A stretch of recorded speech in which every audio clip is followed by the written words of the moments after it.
Okay, welcome back. This is segment 3 of our photo story project. In the last segment, we added text to our project, and now we're going to go on and hit the next button and see what the next step is.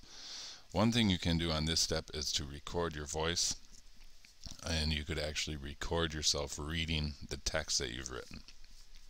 For now, we're going to be skipping that part.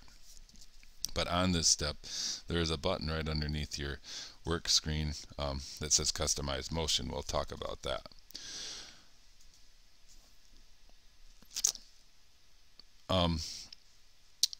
Here, what you can do is decide how you want the slide to appear when you first see it, and then how it appears at the ending position. On a Word slide, I don't know if I would do that. You can do that, but we'll talk about that later on. You can put a transition on each slide also by clicking on this transition tab. When you go to the transition menu, you see all these different transitions, and that's just how the slide changes from one picture to the next. So let's say if I want that picture, that transition, the star transition, if I like that, I'm going to choose that and hit save, and then it's going to save that transition to that slide. I can then hit this little arrow here, go to next picture, and I can choose a different transition, maybe this circle one, and then each time I choose a transition I have to save it for that slide. I'm going to hit the arrow, and I can make another transition.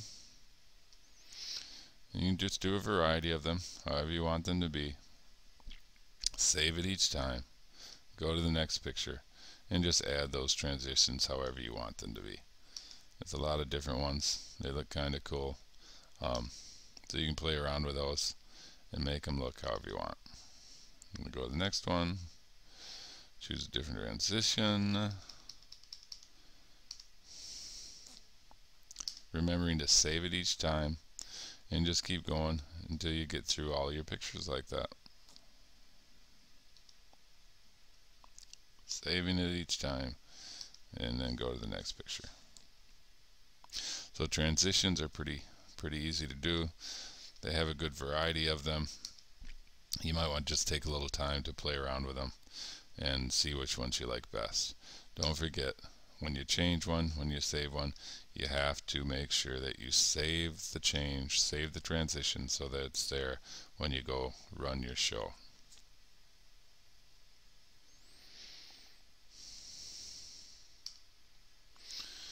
Alright, and I'm going to close that out.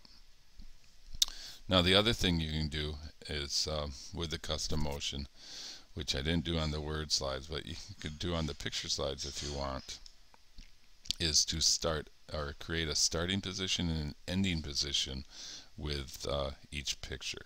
So if I wanted to do that, I would click in the box here, and let's say when the slide comes on, I just want to show the dolphin. So when it comes on, it's going to be a close-up of the dolphin, and then it's going to zoom out and show the rest of the picture.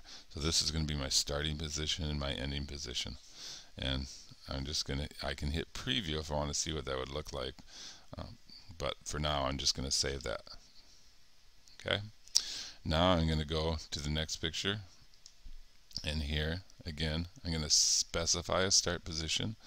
I think maybe it'd look cool if I just started by just the bowl, having the bowl there with the word killer on it, and then it's going to start with just the bowl, and it's going to zoom out to the rest of the picture.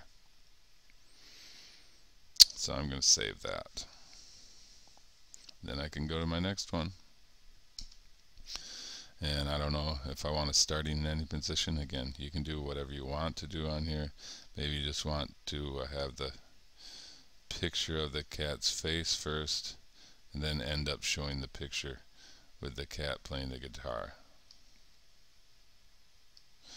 Or you could just zoom in on the guitar too, have the guitar and then zoom out and show that the cat is the one that's playing it. So I mean, you can do it a lot of different ways. It's just up to you, however you think it looks good. And then I'm going to save that. So again, on this step, we're talking about in here, if you don't want to start in any position, maybe you just want it to start with the whole picture and just be like that. You don't have to specify a start and end position. And when you're all done with that, you can just hit close.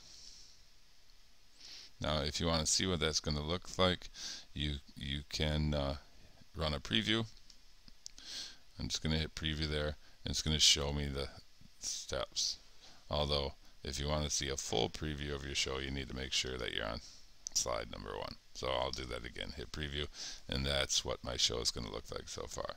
Shows it to me in that little window with the transitions that I added, and it shows it to me with those sliding end positions. There's the dolphin, starting with the dolphin, zooming in on him, and then zooming out and showing the whole picture. So that is step number 3, and that is transitions and motions. So go ahead and play with those, and then come back when you're ready for step number 4.